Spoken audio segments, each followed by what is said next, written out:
The views and opinions of this broadcast do not reflect the views and opinions of Armed Media, New Productions and its affiliates. Enjoy the show.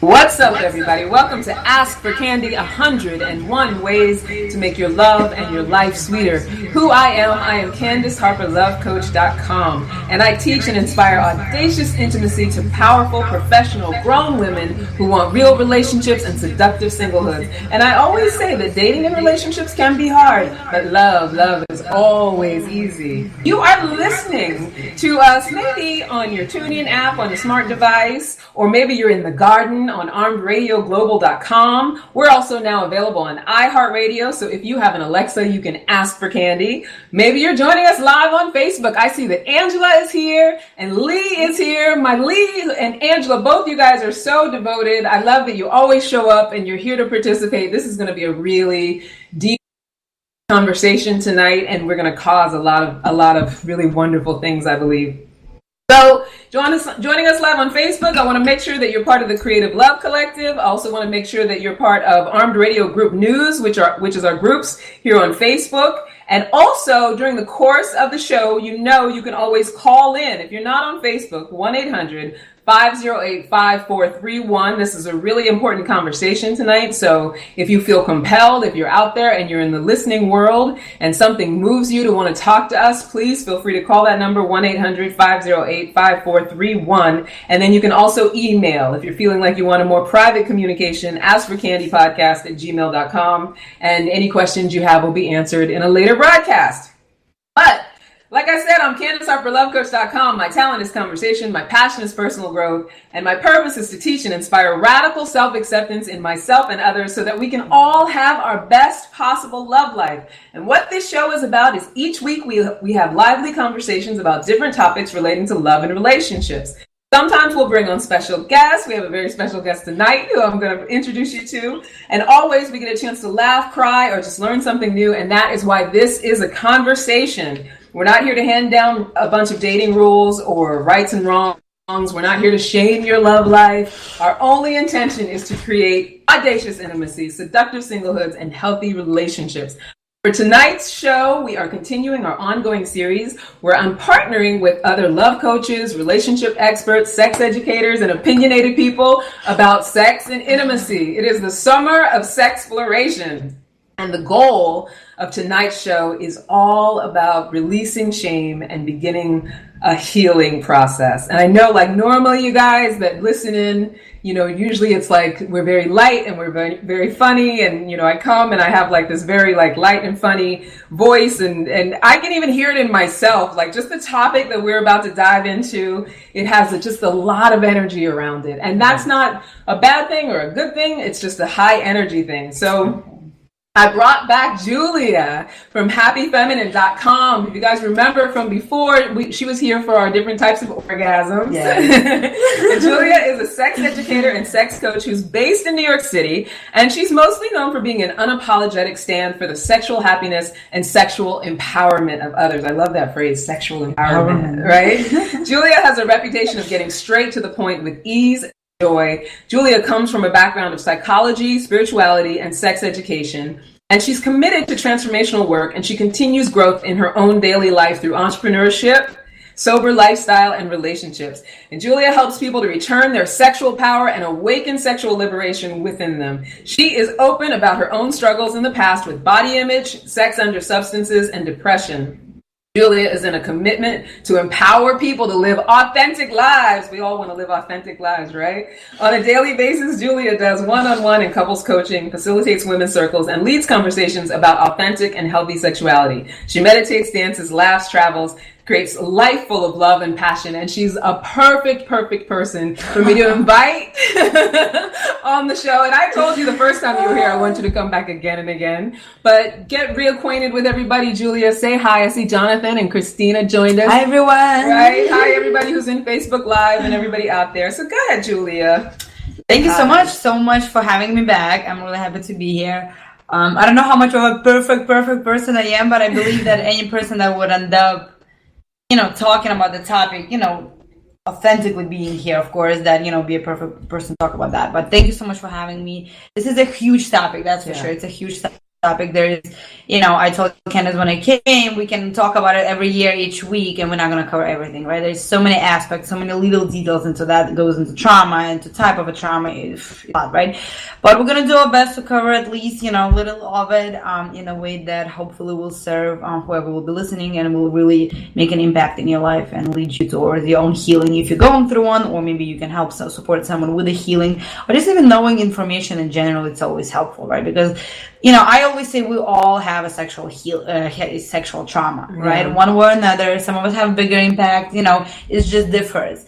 But I don't believe there's any way you became an adult in life, reached like 18 years old, and you have zero sexual trauma, right? Not meaning necessarily direct, physical or sexual abuse or verbal, but there are so many aspects that all of us socially go through, right? Yeah. And beliefs and religions and different philosophies that impact our sexual beliefs that sometimes are a little bit traumatized. Right. Yeah. And we're going to identify as many as we can. I mean, obviously, it's like, we kind of, like you said, there's so many possibilities for how people might be traumatized, throughout their conditioning and their life and their growing up. So you kind of have to identify what is the one for you. Yeah. But basically what we're going to be talking about is identifying your own, and then, being able to just start your healing process, being able to just begin that. Because like Julia said, we realize this is an enormous topic. I mean, yesterday I was in a workshop with women, and there were a couple women there that work with women who've dealt with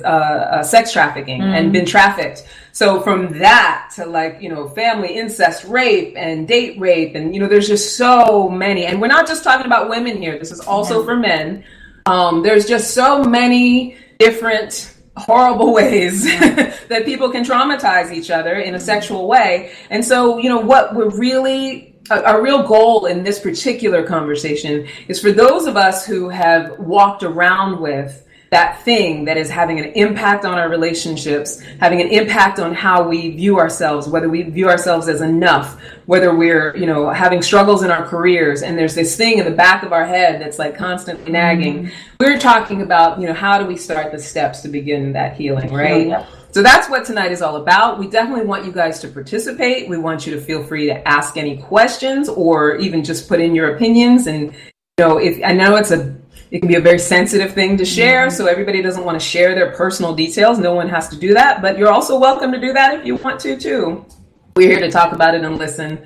We're not here to tell you what you have to do about it, because this is not a therapy session, but this is how we get aware. This is also how we become a community that understands that we don't have to be isolated in our own, and like Julia said, it's so common for men and women that nobody has to be isolated. All genders, right? Yeah. Totally. So here's the thing. Like I said, I want to get into the different types of sexual trauma, or some of the different types, and the impact that they can continue to have on our lives when we go unhealed.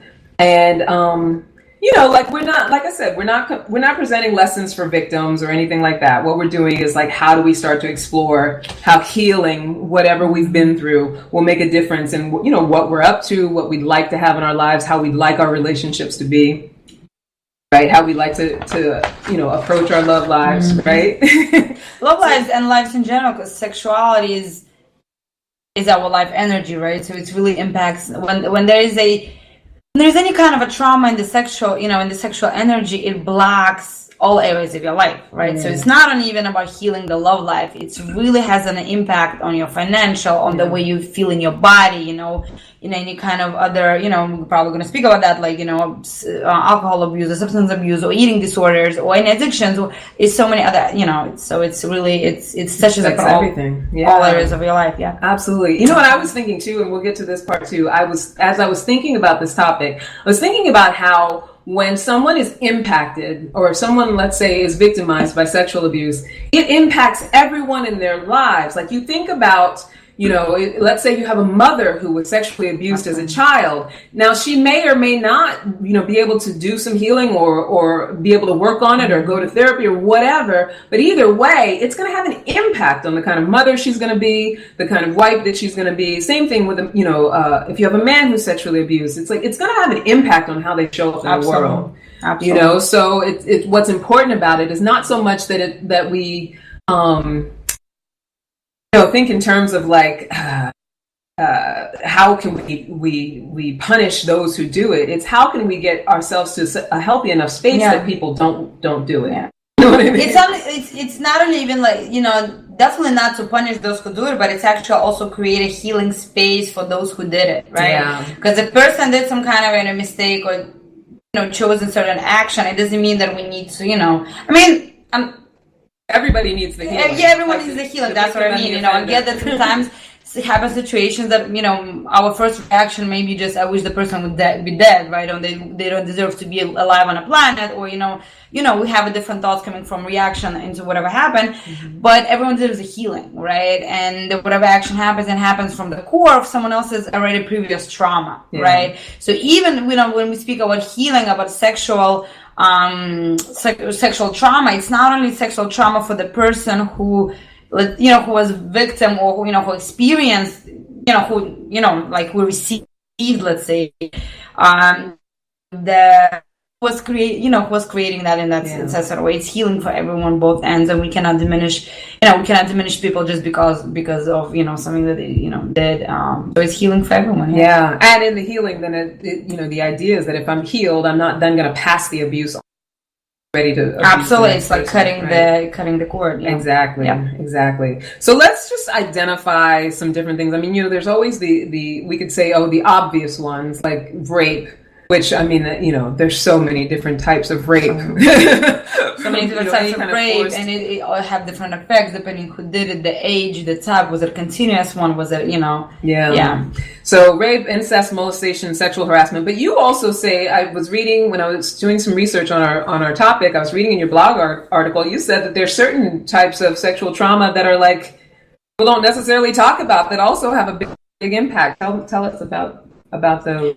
Yeah, I do believe that as I said, we're all traumatized one another way, right? And they're like obvious traumas, like you said, obvious meaning that the clear event happened, you had a clear, result out of that, and that you experienced that, right? But sometimes we go through life and there are things going on around us, or maybe towards us, that we not necessarily connect with social trauma, like with sexual trauma, right? So for example, lack of sex education, or the sex education that we got, right? Or when most of us, at least when we were growing up, that sex is sin, right? And we may got it from school, from our parents or guardians. We may got it from our religions, authorities, whatever, whoever was. So you're talking about lives, the shaming, right? Yeah. That sex is sin. For example, if we would, a few of the traumas that I mentioned in the article, if you were caught like masturbating or touching yourself, and someone told you, and it was like, don't do that ever, right? That's not good. Shame on you, right? All that stays with them, like right? All the social things that we see, in the movies, and so we compare ourselves with other people. I don't look that way. It means it means something about me, right? Boom, right there. Religion or any philosophies that we have in our life that we believe, and if that philosophy, maybe in spiritual philosophy and in life, if they have a certain view on sexuality, you're gonna follow that without even realizing that the view might be not.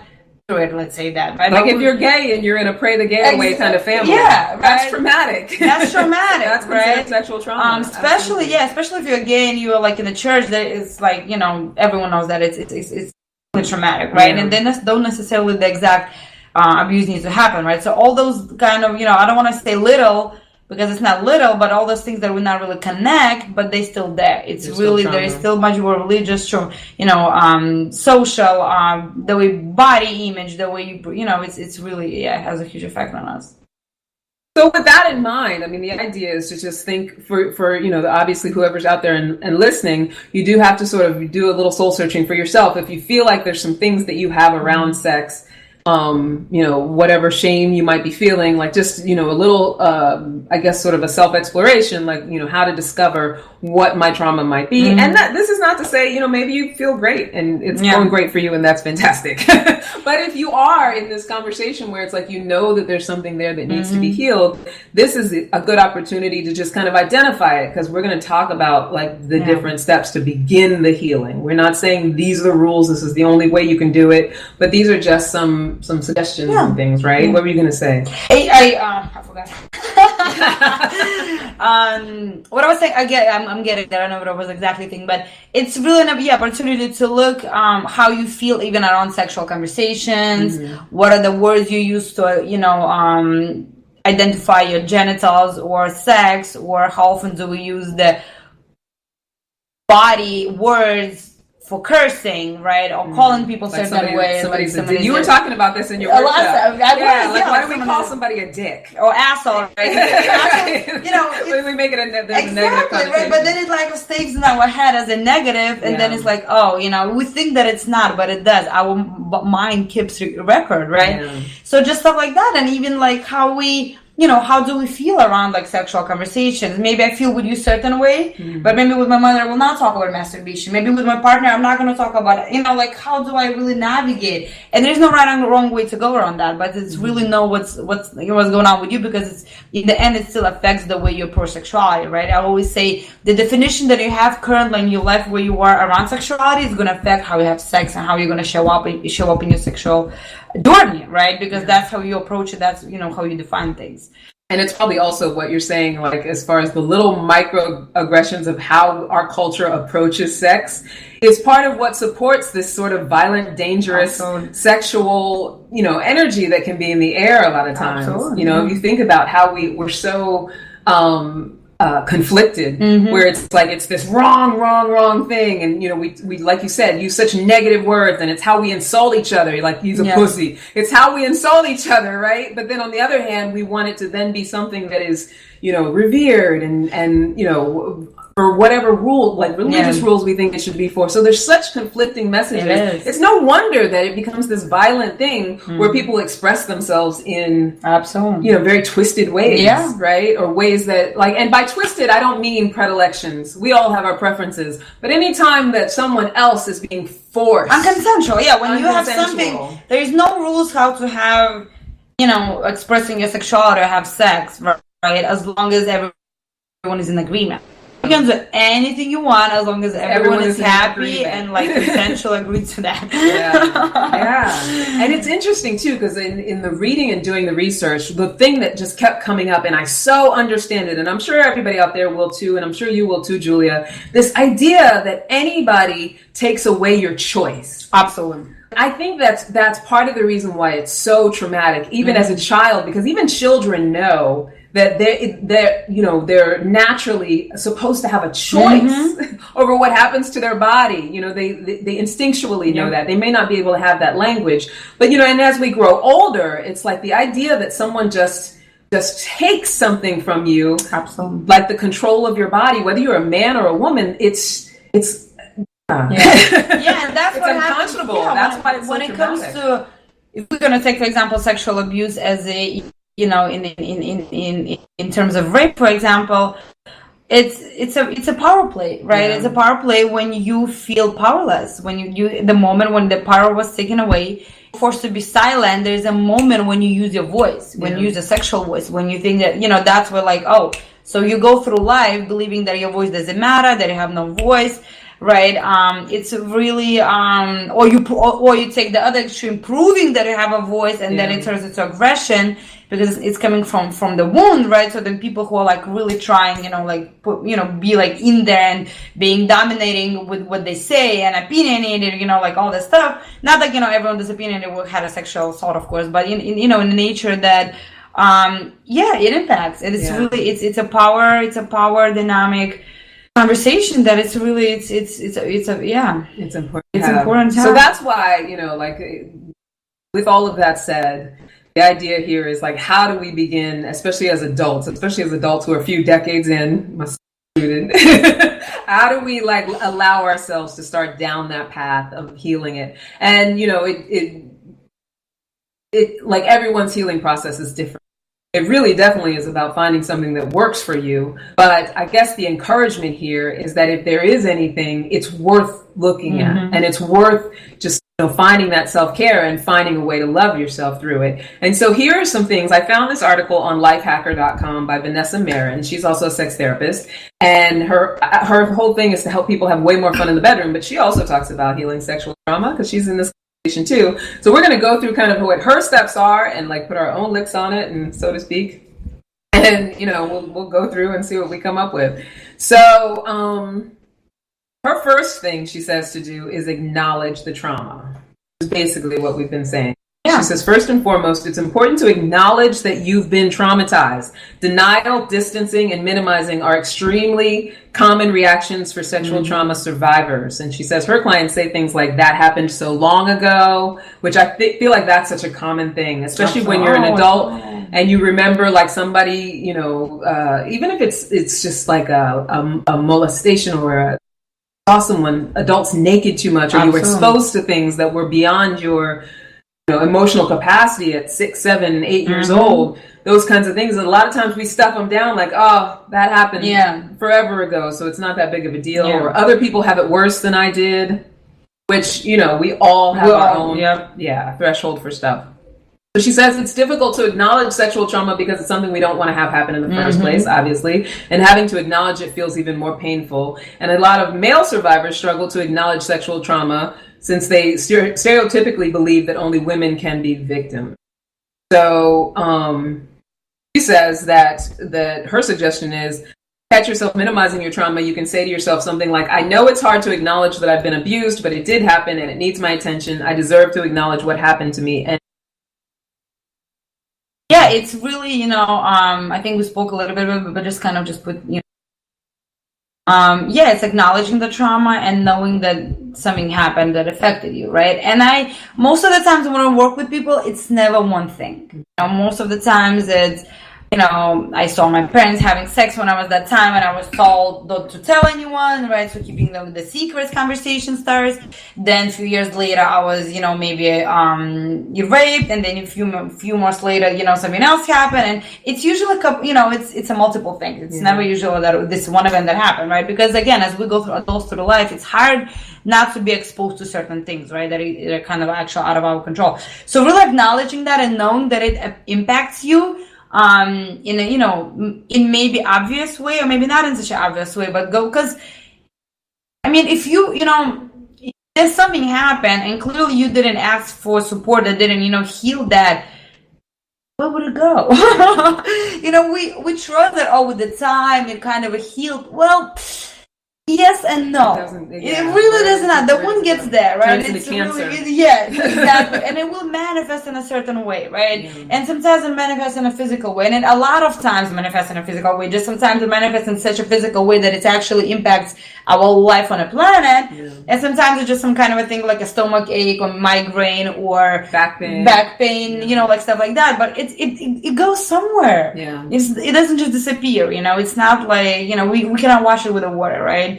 Unless you do it healing with the sacred water, like somewhere in Bali every day, that helps. But it's not something that you can just, it doesn't go away. So acknowledging that something happens, I always, when I work with my clients, I always, do like sexual history, write down sexual history, make sure you put all the things, for women, and sometimes includes, abortions or body image or being touched when we don't want to be touched, right? Even for men, sometimes the cause, I caused an abortion, it's all, can leave a trauma. Yeah. I had tons of conversations with men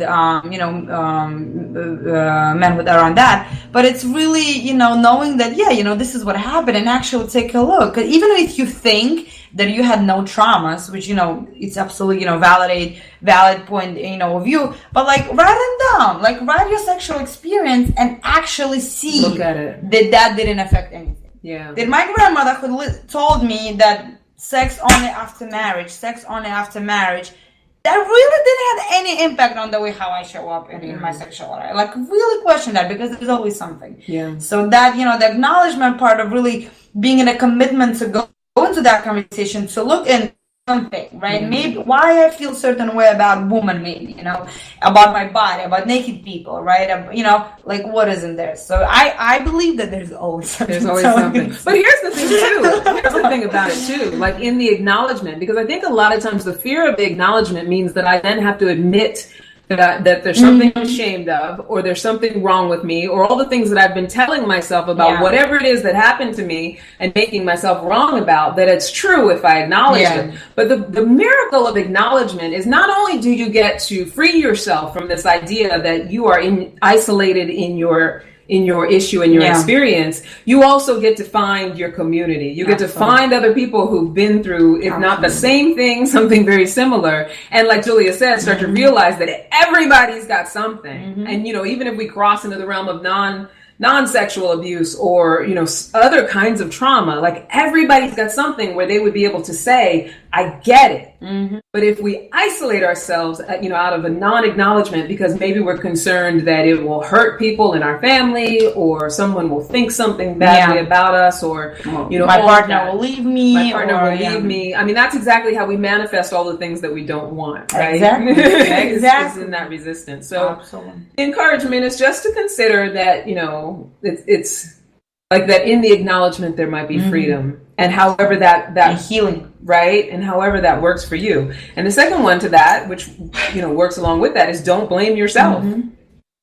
Right? Absolutely. So she says on the other side of the spectrum, a lot of sexual trauma survivors blame themselves for what happened. Society and the media can be immensely victim blaming, and it can be hard not to internalize those beliefs, which is totally true. You may believe that you're at fault due to the clothing you were wearing, the way you acted, things you said, the situation you put yourself into. A lot of people who are victims of child sexual abuse, like a lot of times they grow up, from childhood and are blaming themselves. Like I was bad, or I did something I shouldn't have, and that's why I deserve that. So, I think, what do you say about the way she says, don't blame yourself? I usually try to stay away from don't do this and don't do that. Yeah. Because that's, I think that can be ineffective. But what do you think is a good... I just want to mention also to that, because I think, maybe important that it's blaming self, but it's also, as we grow up, the blame turns into much bigger blame. So we're not only blaming ourselves for particular abuse or what happened, we start blaming ourselves for everything, right? Yeah. Oh, she did something, they did something, it's my fault, right? Yeah. Oh, I should have, I would have, I could have. It's like becomes a blame conversation for life, right? That we really started to just really looking into that. Or it becomes, not to interrupt you, it becomes the avoiding blame situation for life, which then becomes the I take responsibility for nothing, which is just perpetuates victimization. I don't want to put too many layers on top of it, but when I don't want to be blamed for something, I don't want to take responsibility for it, and I perpetuate that everything is happening to me. Yes, and that I have no weight, no control, I have no power and no control. And when control has been taken from us in the first place. Perpetuating that sense of I have no control, I have no control, I have no control. It just puts us in a vortex of absolutely, yeah. And you say you don't want to put in many layers. The truth is there is a lot of layers. There's a lot of layers. It's a very complex. It's not it's not white or black. It's not right or left. It's a really it's those things that has tons of layers from different side, right? But coming back to don't blame yourself, right? What would you say would be the positive? It would be I lost it. Yeah. So the don't I also not in the conversation of don't blame yourself, but it's a really and I'm in agreement with what she says, but to continue that is really I'm a very huge kind of proponent, I guess the word is of finding the meaning, right? So any sexual journey or any sexual trauma, event, experience, anything as any spiritual experience or as any, it's always finding the meaning behind that, right? And instead of trying to, didn't happen or did it, actually look into that, right? I'm a strong believer that life is holistic and everything that happens is part of growth. It's what we needed. I know that sometimes with our Western kind of views, it's hard to admit that such a darkness as, rape or any kind of abuse can be part of sacred life, especially if it happens to kids, but the truth is that, everything has energy, right? And there is, the way that I believe it, everything is holistic. So instead of kind of don't blame yourself, find a way of healing inside of that, finding a meaning, finding a way. It's a much bigger conversation that, it's like another 5 hours, but, it's really finding the way how you can accept, because every spiritual journey, every spiritual healing, and sexual healing starts with actual acceptance, right? It starts with an acceptance of yourself, right? From of trust, of acceptance that what happened, of acceptance of really being comfortable in your body and your experiences in your skin. It's not a one-day thing, right? It's not that you woke up in the morning and decided I'm going to be accepting and I'm healed, like right? Yeah. It's work, and sometimes it's a lifelong work, right? It's really it's being in the process of that. But it's really, for me, it's like accepting what happened, finding the healing inside of that, and knowing that whatever's happened, not in a way that it's my responsibility, but there is a reason for you that actually serves you inside of your empowerment, who you are on a planet, maybe to serving to other people, or open up a growth. Like I believe that everyone has certain experiences in life for growth, right? For me, our purpose in life is service, right? Service for other people, and to actually reaching that kind of a spiritual peace and growth. And everyone has different experiences, right? Someone becomes, an alcoholic, someone has a sexual abuse, we all have these different things that actually can cause us, if we look into it from the grace point of view, actually cause us coming a better human being, right? Most of the time serving other human beings, but that's my approach, right? Really finding peace inside of that through work, and it can, it's not, I'm not saying it's easy, but it's, it's worth it. It's really worth it. Yeah. I know. That was a long answer. It's okay. That's all right. I just want to say hi to some of the people that came. Hi. Yeah, we got Jonathan, Christina, Montgomery, Brian, Joe, Roberta, Roy, Guillermo, William, and Roy again, or Roy says thumbs up, and Penny and Mary Beth and Michael and Kevin. I love that you guys are all here. That's awesome. And feel free, you guys, if you want to interject, if you have opinions about, how to start a healing process, if you know a little bit about how one starts a healing process, or just begins down their exploration. And I think everything that you said about the, how to get out of that space of blame, Julia, is like right on the. And I think. And I think too, we're leading into the next thing that Vanessa Barron says. She talks about being aware of potential impacts. So, I mean, that's worded in a way. It's like you potential impacts as to me is like what's already happening, not like I don't like cautionary, but I do like the idea of like what's already happening, what's already showing up in my life, what's already showing up in my situation. And she listed some of the ways that you can kind of identify whether something might be there for you as far as, suffering from your trauma.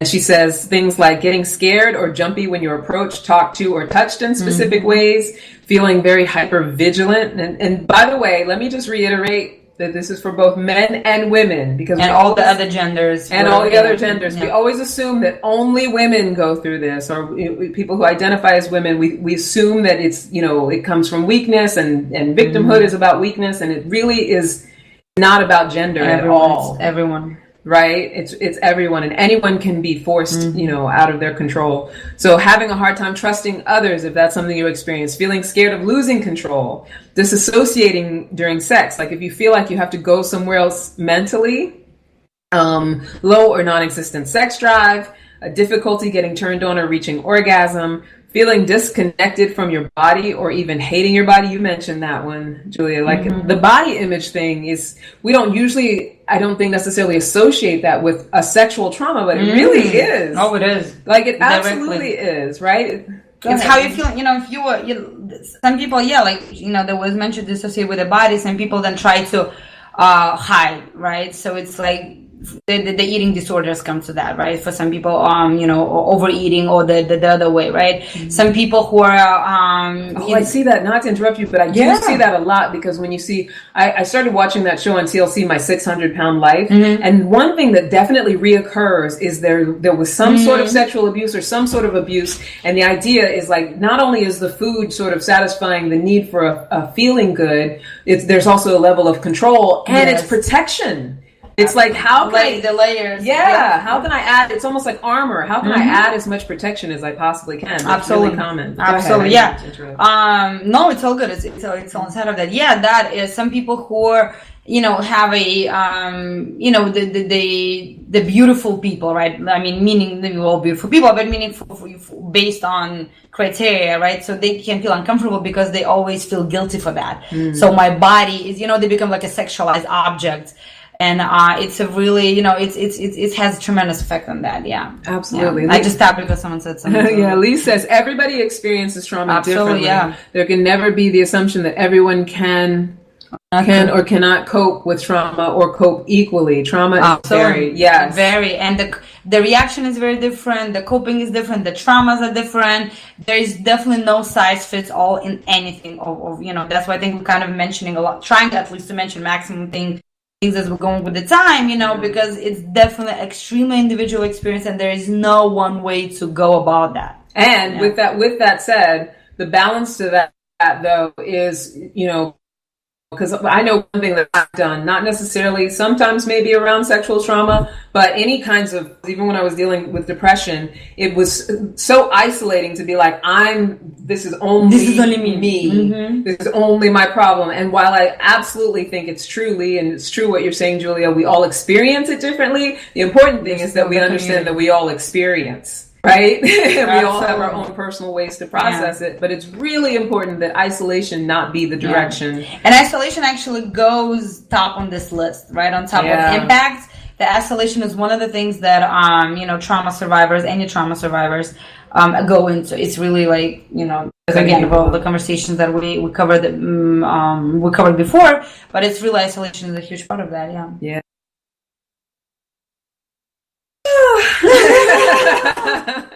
So if anybody's out there listening and you want to call in 1-800-508, what I do with that number, 508-5431, call us, especially if you are one of these people who's out there and the impact that you're having is isolation, right?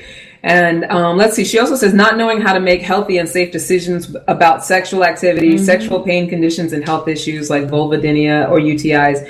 So all of these things are, I think, not as much impacts as they are symptoms. Yeah, that cause impacts. It's both. It's kind of a both, right? It's really kind of a both. But and I mean, this is list. It's like 5%. Oh my God, 5% of everything that the list is huge. In reality, the list is huge. It's much more than that. There are physical, emotional, spiritual impacts. And we mentioned a lot of them. I feel that we spoke, but this is not even maybe the top. But I mean, it's a great list, absolutely fantastic list. Yeah. But clearly she was not writing a book here. But the list is really huge, and if someone who really wants to look into it, it's someone to have a conversation with a professional. But yeah, it's go through it. We're not even connecting to that. Right?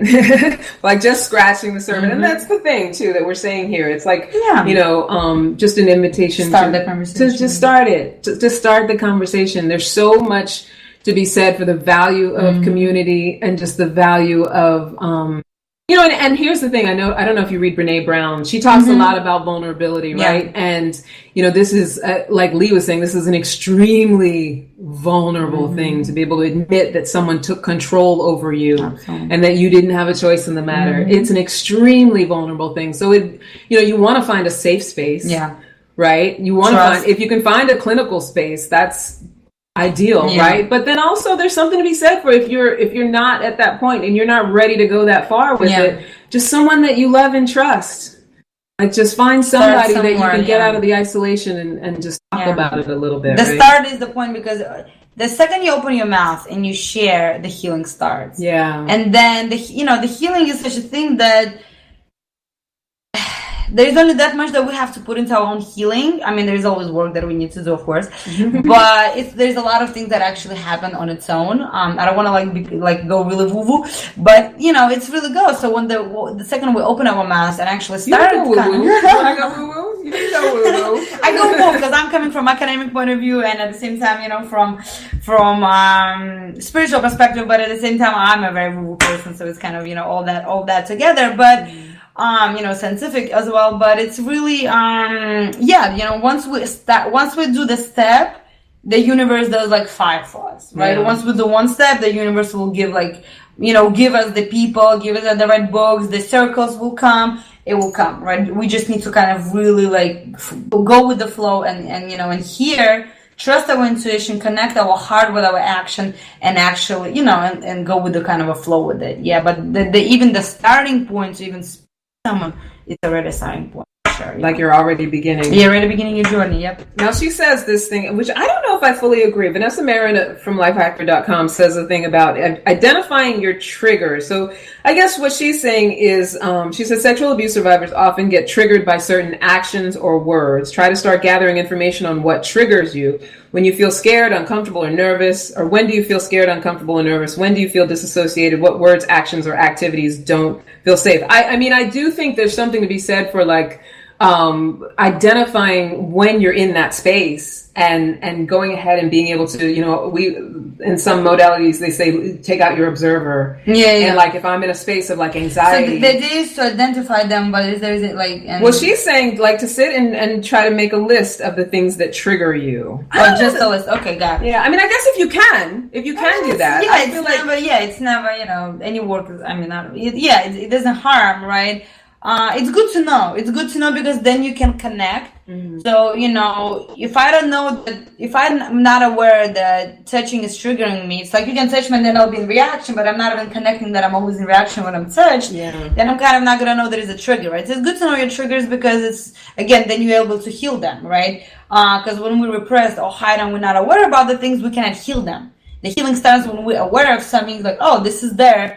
Let me kind of then be with that. Yeah. So yeah, the list is, it's a good thing to have. It's not something to have and then run away from that. Yeah. And I don't think that's here's the thing. Here's where I think there's a slippery slope. Because I think sometimes when we are focusing on so if I identify my list of triggers and then I don't give myself the space to allow myself to feel the triggering, but not make it my identity. Yeah. Like, I can't be touched in that. Very easy to go to that place where it's like I feel like this thing or this thing or this thing is always going to set me off. Yeah. That takes me out of the space of really healing. Don't avoid your triggers. At least, I mean, I don't sound like don't avoid triggers, but know what triggers you and slowly try to become friends with that, right? Like so accepting it. It's a long, and what is it trying to tell me? What is going on in there, right? Like look deep and like don't ever touch me that way because as opposed to okay, why am I feeling this? And what's it trying to tell me? Exactly. And we're not we're not saying that if touch is a trigger, we're not telling you go on the streets and like be touched by everyone. Like small steps, right? It's not like, oh, this is triggers me. If I'm triggered to be naked in front of my partner, I would not go naked on the streets, right? But I probably would like that. That's not going to be healing. That's going to be more traumatizing, right? Yeah. So figure what it is and take slow steps. What feels safe for you, right? Safety is like key, right? You want to be in a trusting environment, like you mentioned before, when you share with someone who you trust, because you want to you don't want to be in a healing environment, right? You don't want to put yourself to lose somewhere that people will not understand you, or like you're gonna get more shamed, or you're gonna get more trauma, like that. That's not the solution, right? It's better to take a slower step in a safe environment. Not to stick there, like keep going steps, but instead of like really jumping from the. But I think the gist of this one, I mean, for me, I think what I'm getting out of it is like in the identification of what triggers me, like how I can be with it. Yeah. Be with it and not make it something that I use to control my atmosphere. Yeah, absolutely. Yeah. People. Like, oh, this is it. I'm not going to go there. Yeah. And really listen. I mean, here's the thing too. We always talk about this.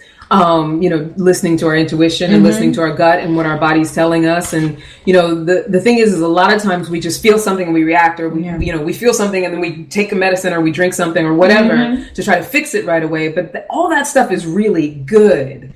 Like the feelings that we automatically associate with negativity, like tears. I told you I was at this thing this weekend, and we were doing a sharing thing. Sometimes when you're a personal growth junkie like myself, you get into these situations where people are sharing with each other. And so we were sharing, and I had tears come, and a woman said to me afterwards, she's like, "Oh, don't cry. It makes me feel so sad when you cry." And I was like, That's a great point. Yeah, but here's the thing. about. Tears are amazing. The Yes. reason we cry tears is because we need a release. The reason that our bodies feel a certain way or they react a certain way is because they're trying to tell us something, that something either needs to come out or it needs to be loved on or it needs to be looked at and accepted. So I think that's the ultimate, thing is just to, and for men too, it's like just realize that, the negative feelings, the anger, all that stuff that comes up. There is pain. The pain that is where the growth happens. It's really, and sometimes I know it doesn't feel nice. I know it's not the best place to be, and sometimes we just want to like get out of our skins and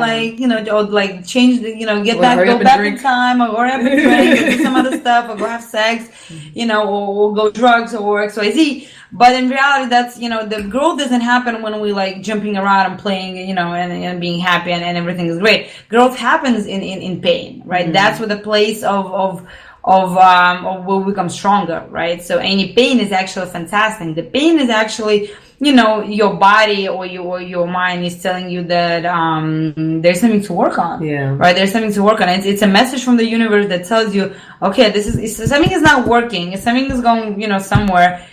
That's the message to look into, right? But the point that you made that I really want to make sure, because you said, the woman told you, don't cry, it makes me sad. Yeah. And that's what we do. Like, because people are uncomfortable with tears. Yeah. We're so fast to be like, oh, I don't want to, but this is because I'm uncomfortable. This is my own stuff, but we're putting on other people. The same with the pain, right? Oh, don't be in pain, take something, One of my mentors, and I said this to her, I was like, one of my mentors always says, mop them, don't stop them. Like you can dab with the tissue and everything like that, but let them come. Yeah. And we're so like fast to nurture someone with like, oh, don't cry. Like that person doesn't need that. They need like taken to the heart the pain. Yeah. Right. When you feel pain, I always meditate and I'm like praying to take everything through compassion. I'll kind of use the heart as the filter. Yeah. With any kind of trauma, with any experiences that are not pleasant to me at that point, I feel that they're not pleasant, right? Like really taking into the heart and filter through compassion, through love, to make that heart muscle strong. So anytime next time it happens, instead of reacting to what happened or to the person that oppositely created, the pain, I'm actually have a strength to live with that, right? And react differently. But we're so used to like, no. Like placating, meditating. Yeah, exactly. Yeah. But here's the thing too. I think the reason that we do, and we're such a placating, medicating culture too, and this is sort of veering off a little bit, is because we are so opposed to what we consider our negative feelings. Yeah, exactly. Negative as a bad. Yep. Yeah, like we always feel like we immediately have to feed something or fix something or band-aid and that's something. Always needs to be happy. Like if I don't feel good, it's bad. I need to feel good, which is absolutely not in any trauma. And I don't want to like go away from the conversation of a trauma, but even if a small experience happen, sometimes we're being touched when we don't want to be touched, right? Or sometimes we have sex that we're like, I don't really want to have it. I don't know what happened. It's like, and then there's still, the mark is left. And we feel shit about that sometimes, right? But we're so like only connecting to this conversation, but we're so fast like, oh, I need to feel good, so therefore I need a drink, or therefore I need this and that, or make myself happy, and we cannot even sit in the pain instead of like putting, sitting in meditation and actually being with the pain. We're running somewhere, let me call my friend, let me call my girlfriend, let me da-da-da. But like, no, just be in the pain. And it's scary. Like there's no doubt being in the pain is very scary, but allowing the pain and getting through that tunnel is the path to the freedom from it. If you really want to be able to release the fear of it, it's like going ahead and if you're not gonna heal it, it's still gonna hunt you. And it's gonna stay a big scary monster. And it's gonna come back because the lessons that we need to learn, and if we don't learn them for the first time in a way that we, in learning, I mean through acceptance and compassion and that, then it still comes back. Yeah, just looking different.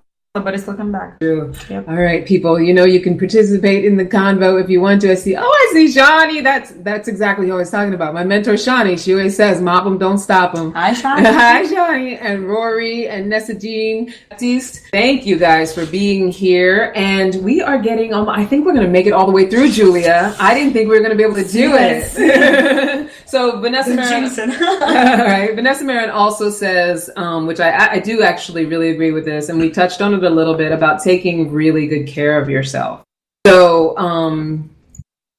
she gives like suggest the usual suggestions they give, right? Taking a bath, sitting in the sun, cuddling with your pet. Those things are absolutely valid and fantastic. I think that's true. But I think what we were talking about earlier touches on it even more deeply. Like I don't know why I've been in this. I recently lost like about 32 pounds, right? So I've been a little bit obsessed with, like I said, watching this show, My 600-Pound Life, and the psychology of why we put on weight, or why, we get into spaces where we're not necessarily taking really good care of ourselves. And I think that what we tend to gloss over is the taking care of yourself is sometimes being uncomfortable. Meaning like, making your body sweat and eating really healthy foods because it's going to actually chemically make you feel better. Like when you've been through trauma and you've been through something, as difficult as it is, it's even more important. I think for me, it's even more important that I'm really loving on myself in a big way. And that can mean manicures and pedicures and stuff too. That's all good and it's all valid. But I don't think we talk enough about like the real, like making sure you're going to the doctor, whether you're into holistic medicine or, Western, whatever, like those kinds of things, making sure that your vital signs are all good. Like that kind of stuff, people don't tend to look at when we talk about loving and accepting ourselves, right? Listen, sometimes I say, I love myself, I'm going to eat all jar of ice cream because I love myself. And then next day, did it! Like, I'm taking care of myself. This is what I really want right now. This is what I want. Yeah. That's what I really want to touch up on, because, I definitely agree with all that. The hot bath, it's amazing. The sauna, there is extremely, the stuff that we can do. But also to go deeper into that, because we're going so deep today. It's really even with that jar, right? I love myself so much, I'm going to get ice cream, jar of ice cream right now. But it's really, what do you really want right now? Right? And that comes from that self-love. You mean asking yourself that question. Asking yourself, what do you really want at this point? What is the jar kind of hiding? Do I want chocolate chip cookie dough or love and connection? Love and connection, right? I just want to, because sometimes calling your friend will take that, take the desire to have a jar, right? And I guess sometimes the one I don't know. But the reality is also, what we sometimes forget to talk about loving ourselves is things like journaling. Like seeing a therapist, like talking to someone, like going to the circles, right, of healing, meditating, right? Acceptance. I can take 10 baths per day, do 5 manicures per week, get my hair done, and I know tons of people like that, right? I can look, the perfectly, but inside of me, I feel shitty because I'll be judging myself all the time. I'll be hating on what I do. I'll be comparing myself to other people. I'll be making these illusionary ideas of how should I be, right? And so that's not going to work, right? No matter how many times, how many baths you're going to take, the self-loving is acceptance. Yeah. No matter where you are, this moment is where you are. And not meaning that, this is where I am and I'm not going to take any steps, No, meaning that accepting where I am, but still going forward with, growth and improvement, mental, physical, emotional, whatever that is for you at that moment. But it's really having that kind of self-coaching inside of you to talk about, no, it's okay. Yeah. Like I accept everything about I accept, like, right. Yeah, we're gonna finish this, and we're gonna go both ways. We're gonna sit and be like, listen, we should have done this, we should have done that, this one, that. Or we can be, listen, great job, fantastic, give me 5, right? And one is healing, and another one is creating the vibrations. Everything is vibrations, right? So when we go through all that negative, we create vibrations around ourselves that actually cause, harms us. Right, so really healing it's a lot in doing, but it's also around how are you being with yourself, and about all those traumas, and about all anything in your life. Yeah, and being okay. Yeah. So Lee says, as a qualified mental health professional, is really important. It takes real work to understand and work through trauma. Absolutely. And that's perfect, because that's the very last one is all about getting support. So, and I think less and less, because I think that, you're a little younger than me, but I think I'm very much of the therapy generation. Like Generation X is that first generation where it was like, put your kids in therapy. Like nobody was doing that before. So there's a little less stigma around, getting therapy and talking to people and things like that. But what I also say, beyond whatever one-on-one medical clinical therapy that you can get, is I'm a big believer in workshops and groups and, personal growth type workshop. My mentor that I don't know if she's still on or not. My mentor Shawnee, she has one. It's the Be the Tree Rites of Passage for women, and I know that there's a ton of them out there for men and also different genders and combinations. But because I really believe in the community piece, so going out there, getting professional support of somebody who's a great leader, and being part of a healing community, I think, is a really, really big deal. It's definitely getting support. It's and it's like it's for everyone. It's not only if you have like something extraordinary obvious, but it's like for everyone. But even if you're minimizing it and thinking it's not that big a deal or something small, absolutely, there's a community. The only thing I just want to really put into that. Choose what works for you, right? There is no one size fits all. There is whatever. Some people are more into, woo-woo stuff. Some, like they doing their own spiritual journey. Some people more like, clinical. Some people like workshops. Some people work like whatever is for you, right? The only thing that I'm always kind of encourage people is to find holistic, right? So if you find a professional, make sure that professional kind of covers not mental, spiritual, physical aspects of that. And a lot of people who go to therapists and a lot of stuff just do not get covered inside of that, right? So all care. Like, make sure that it's like the style that they use, it touches on different things, and they can, if they don't do that, then they will offer you resources, like especially for sexual trauma, somatic work, psychosomatic work is extremely important, right? Then there is depending on the trauma, of course, there's movement therapies, like stuff like that. So finding a therapist or any kind of a support that will actually integrate different things versus just let's have a conversation, right? So not that there's anything wrong with that, absolutely not. I always therapy is amazing thing, but make sure that you kind of mix and match what works for you. All right, Julia, tell them what you want them to how you want them to find you. You can find me at happyfamily.com or sexedwithjulia.com. It's the same website. I do workshops in New York. I do online workshops, Circles for Women. I do monthly now Circles for Women in New York. That's the easiest way. If you want a private coaching, that's also on Sex Ed with Julia. You can find all the information in there. All right, awesome. We're getting shorter on time. So here's the 3 ways to make your love and life sweeter this week. If anything we said resonates with you, reach out to someone, one of us, someone you trust, even if it's a hotline. I'm going to put the link for the Rape, Abuse, and Incest National Network. I'm going to put their website in the comments. If you think that someone is being abused, follow your intuition and help them in the best way you know how. And the